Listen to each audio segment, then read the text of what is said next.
For months, Regina's Bashir Ahmed spent his days in and out of doctors' offices searching for a treatment for his pancreatic cancer. A virtual death sentence for many, pancreatic cancer is the fourth leading cause of cancer-related death. Only about half of those diagnosed survive beyond 4 months. Ahmed counts himself among the lucky ones after gaining access to a relatively new procedure that changed his life. I'm joined now by Bashir as well as his doctor, Michael Moser, to learn more. Bashir's in our Regina studio. Michael's in Saskatoon. Good morning to you both. Thank you, Sheila. Good morning. Good morning. And Bashir, I'll start with you. What were your early symptoms and how did you come to know that you had pancreatic cancer? I started to have back pain, and it was persistent back pain. My GP told me that maybe I have some gallstones, so asked me to go for ultrasound.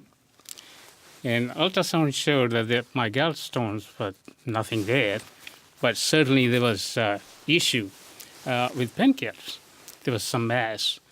So they wanted me to go and do some more tests, and they found out that there was indeed there was a test, and then there was a mass, and when I went through the autopsy or whatever they call it, biopsy rather, Biopsy. and they found out that there was indeed a cancer, and they said that you have to go through surgery or chemo and what have you at that time. Yeah, Michael, why is pancreatic cancer such a bad one? Why is the prognosis usually so bad?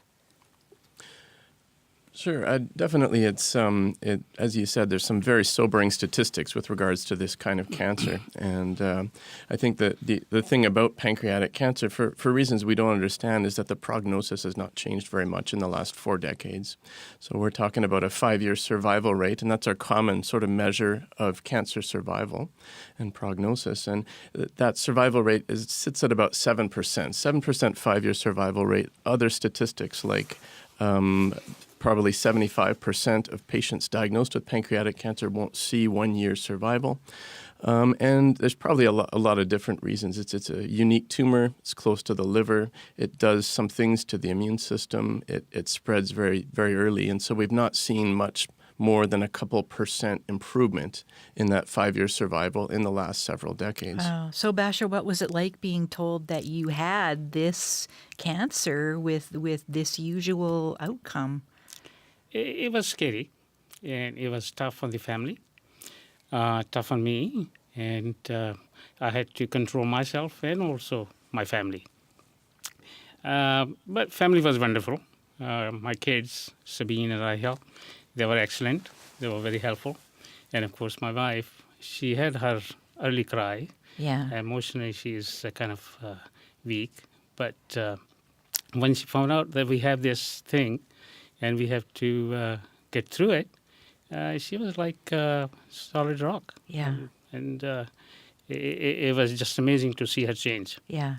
So, Michael, tell us about Bashir coming into your life and what happened. As it stands, I mean, I wish we could say that the NanoKnife was here to stay in Saskatoon, but I was reminded just the other day that it is here on a trial basis. And so we take referrals as they come. We assess each individual patient as they come.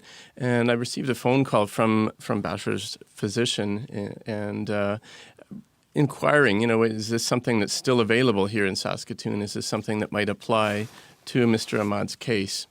And, we see everybody, we assess every case, and we saw that indeed, yes, this was a tumor that had responded well to chemotherapy, that was within the size criteria that could be treated with the NanoKnife. And so it was good to meet him and to be able to tell him that there was some hope here. And tell us about the NanoKnife. Can you explain how it works? Gladly. It's a very new technology, and to put it bluntly, it's a new machine for destroying certain cancerous tumors. And what it's not, well, it's not something that heats up the tissues to cause them to cook or burn. It doesn't involve radiation. And even though it's got knife in the name, it's not something where a new surgical technique for removing tumors or anything. Instead, in a NanoKnife treatment, there are typically four special needles called electrodes that are strategically placed around the tumor. And then when the NanoKnife machine is activated, this sends some powerful short bursts of current right through the tumor, and that has the effect of blasting millions of tiny little holes in the cells that are in that treatment zone. Now, cells with holes in the wall, they're a bit like sinking ships. So they start to take on water. They start to lose their own contents. They try to bail and keep up, but eventually they can't keep up and the cells die.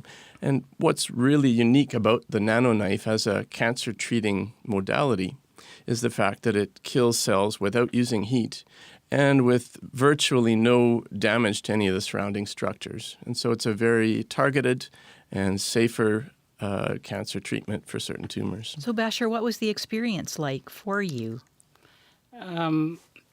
This surgery was different for me because I had earlier on gone through another surgery called Whipple, tried to remove the cancer earlier on, and the doctor couldn't do that because it was too close to the blood vessel.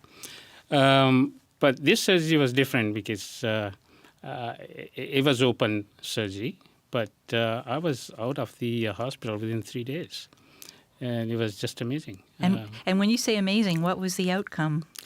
Well, what I have heard now after going through the PET scan and what have you, that there is no sign of tumor. My, what do they call, a cell is called, help me out here, it's called cancerous cell. Cancerous cells have gone back to normal, so to speak. Wow, so your wife had another cry, I'm yes, sure. yes. Yeah. And Dr. Moses' reassurance and his kindness, it goes a long way to help soothe the patient. Yeah. Michael, who is this for? I mean, from what you've described, does it have applications beyond pancreatic cancer? Is it for specific types of pancreatic cancer? Who does this offer hope to? Well, I think because of the nature of the treatment and how safe it is and how it can kill any number of cancer cells, really just about any kind of cancer cell, it does have broad application potentially. Right now, we are looking into a trial looking at the treatment of certain kidney cancers, not just any kidney cancers, but those that are centrally located, that is, close to the major blood vessels to the kidney. And normally, you can't take those tumors out without taking out the whole kidney. And in some cases, that will result in people requiring dialysis. So great to be able to treat tumors in those central locations and keep the kidney. And, you know, we're doing a trial currently in Saskatoon here, in Saskatchewan here. So that's very appealing. For pancreatic cancer, also very appealing. As Mr. Ahmad mentioned, sometimes the tumors are stuck to blood vessels or very close to ducts, or there's bowel nearby. Well, these are all things that will prevent surgery, but and definitely prevent the use of heat there, but we're finding that using the NanoKnife there is quite safe. And are the experiences that we just heard about from Bashar typical? What kind of success have you had with it? It's very early to tell. I think what impresses our team more than anything is the safety of this. It really does not generate heat, and I mean we're applying it very close to bowel.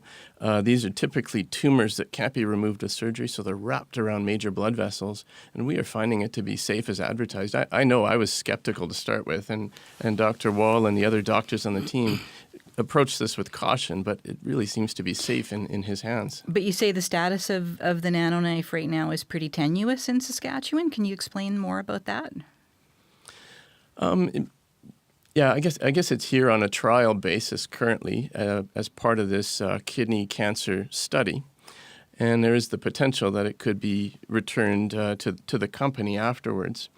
I think our health region and our Ministry of Health leaders have been quite supportive.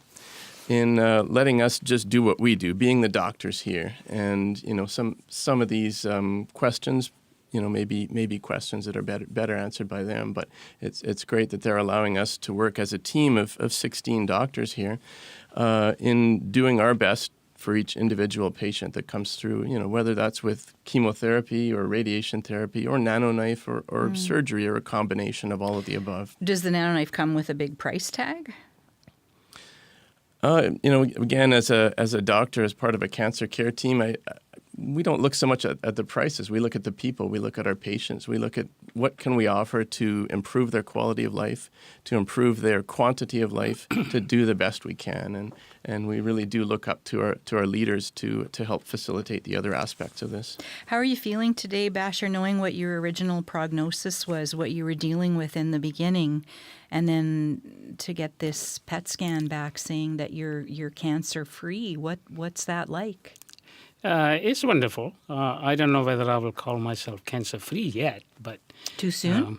It's too soon. Yes, I have to keep an eye on that, as my doctor and oncologist tell me.